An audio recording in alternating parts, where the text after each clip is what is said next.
My name is Rolando Bini, and I'm an immigrant. I came here I'm really living in New York for 39 days. I and my son Daniel have been the victims of this perverse family destruction industry and child slave trade. On January 20, 2000, I took my son Daniel. He was 7 years old, like I every day did. When my wife went to pick him up, he was no longer there. He had been kidnapped, and I want to use the word properly, kidnapped by this so-called Child Protective Service agency under the most ridiculous excuse that I have failed to provide him with an eyesight test. My son had an eyesight test. He still has 20/20 vision. Regardless, it took me 7 months to get it back. It was a nightmare, an experience that I couldn't even in my worst nightmare thought existed. If somebody had told me what it goes in family court, I would have told them you're exaggerating, you're lying, but it's a fact. I had a knife in my chest 24/7 for 7 months, and until I finally got my son back, they blamed the school for making false accusations, and they withdrew the petition. I am one of those 2 out of every 1,000 who wins in family court in New York City. Family courts are institutionalized system of injustice, created with the sole role to give an aura of legality. They operate on the color of law for this white-collar criminal enterprise. Well, that's what it is.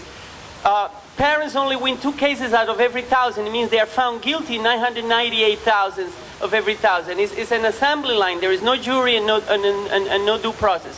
So I create my own organization. First thing, I want to suggest a couple of things you need to do is defend. You need to protect your children because we are on constant attack. These criminals have developed sophisticated systems of population control and social control, and they have covered almost all corners. The first thing I got is I decided to homeschool my son. I took him out of the public schooling system because my son was not getting educated, but he was in danger. I have been doing that successfully for almost 9 years. Remember, homeschoolers are among the 1% highest in everything, in math, in English, in reading comprehension, in the spelling bee. Not only that, but you protect your children because you give them your values. And you don't need to be a teacher to homeschool your children. You just, as long as you're breeding, that's enough, because at least you're protecting the mind of those children. Remember, the public schooling system is there not to educate anybody. I recommend reading the book by John Taylor Gatto, who was the best teacher of the year for many years in New York City and New York State. It's called Dumbing Us Down. And his research came to the conclusion that public schooling is there to dumb down the masses to serve their masters. Not only that, but the system is so perverse that they screen out the brightest of the population. What I would call the natural leaders, the brightest and the bravest, the natural leaders, the rebels. And they force them into special education classes where they are properly chemically lobotomized, so they are destroyed, because if they become adults, they will be trouble to the system because they will challenge the status quo. So the system takes care of the masses and screen out the potential troublemakers. They count with the unconditional support of a family court system that is there only to rubber stamp this criminal enterprise. So one of the things that I had to do is I have to become the teacher of my son and teach him to be his own teacher and eventually the teacher of his children, because you cannot trust a system that is corrupt to the very core.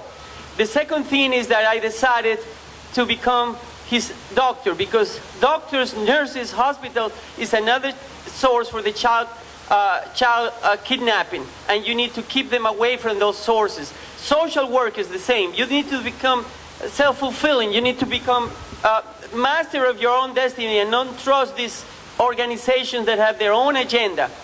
This is first, many of the amendments of the Constitution are constantly violated by this so-called Child Protective Service. They do not protect anybody. Rather, we need to tell the truth. They are the biggest child abuses that exist. For every child they may help, they destroy 1,000. I have not seen one child being helped in the years I've been involved, but I've seen thousands of children and families, because this has a domino effect. This is so sophisticated that the purpose is to destroy the family and to disable these children. Almost every child, and I would say not all of them, but a large percentage of children who enter foster care and they stay long, they become disabled because the system has the perverse purpose of getting 3.5 times more money if the child is disabled. So they make sure that they psychologically damage them, and usually they drug them because the children are hyper because being away from the parents. The children are suffering. So in order to manage them, they drug them and they end totally damaged. So it becomes a self-fulfilling prophecy. In New York City, and in New York State rather, when they want to build prisons, future prisons, which is another of the industries that keeps booming, they look at the number of children in foster care as the best predictor. 75% of those children end in the prison system, and most of the rest as homeless and mentally ill. So we need to take in consideration that this is a war against our children, against our family, because the family is the natural cell of society and is the last focus of resistance for total state control. Once they are able to destroy the family, we are going to go back to the Stone Age. So this is a fight for our very survival. Some of the strategies that we have been fighting, this is just briefly what I want to share with you. We have been fighting a concept of total war, because this is a total war against us. We need to fight from the left, from the right, from the top, from the bottom, inside and outside. This is the battle for our survival. Otherwise, our children will have no future. We have decided three things actually. We find that most of the court-appointed attorneys are really gatekeepers to make sure that the parents lose. They are there to make sure you lose. They don't allow you to present evidence in your favor. They don't allow you usually to testify. Meanwhile, the so-called CPS brings tons of things from your past, and there is plenty of evidence in the record. Remember, when you appeal, the only thing that it counts is what is on the record. So if your attorney, your court-appointed attorney, did not allow to put anything on the record, you got no chance in appealing. So you need to build your record, and either you get a good attorney or you become self-represented. So what we have decided to do is we are hiring an attorney. We're looking for a young attorney right out of school that has not been corrupted yet, that still has some ethical values, and we're going to have it working for us full-time. Court-appointed attorneys in New York City get 120 cases per attorney. So-called law guardians, the attorneys for the children, get 300 cases because they have a support system. So what we're looking for is probably give them about 200 cases, which will be our members, and we will be the support system. We will also train family preservation advocates. We used to call it parent advocates, now we call them family preservation advocates. And they go to court, they go to the visits, they go to the foster care agencies, they advocate for the parents. So we will be doing the footwork for the attorney. We also are planning to hire a psychiatrist. It's very important because psychiatrists are used also to make sure that parents are considered unfit, mentally or emotionally disabled, and the same for the children. So the second investment is we're going to have our own psychiatrist, a young psychiatrist that has not been corrupted and still has some humanness in his or her body to fight for us. And I think that we could dismantle this system, because if we don't do what we need to do, we have no future.